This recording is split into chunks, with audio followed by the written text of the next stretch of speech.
Hello everyone, welcome back to our channel Login Aid. In this video, I will guide you on how to fix Kasa Smart Home app not working.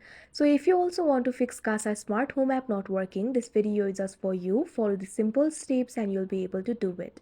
So your application might not be working because your application is not updated. Sometimes the application on your device will not work if you're not using the latest version of it.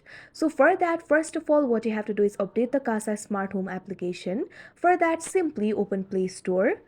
You can see over here Play Store has been opened. Now what you have to do is tap on the search icon that you can see at the bottom right corner of your screen.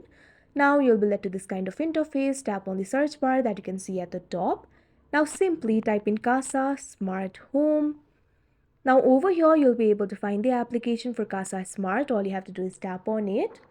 Now you can see over here you'll be led to this kind of interface. You can see two options over here, uninstall and open. If your application is not updated, instead of open option you'll be able to find the option for update. All you have to do is tap on it.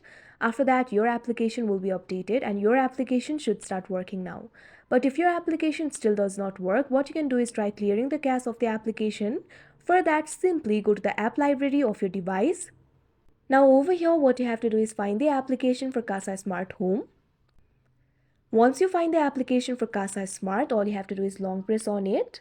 Now over here you'll be able to find the option for app info. All you have to do is tap on it. Now you can see over here you'll be led to the app info interface of Kasa Smart.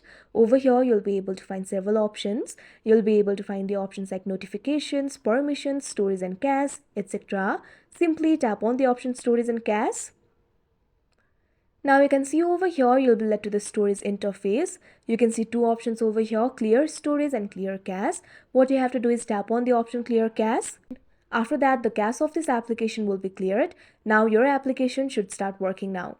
But if your application still does not work, what you can do is try uninstalling the application and install it again. After that, your application will definitely work. So that is how you fix Kasa Smart Home app not working. I hope you found this video helpful. Thank you for watching. Make sure to like, share and subscribe to our channel.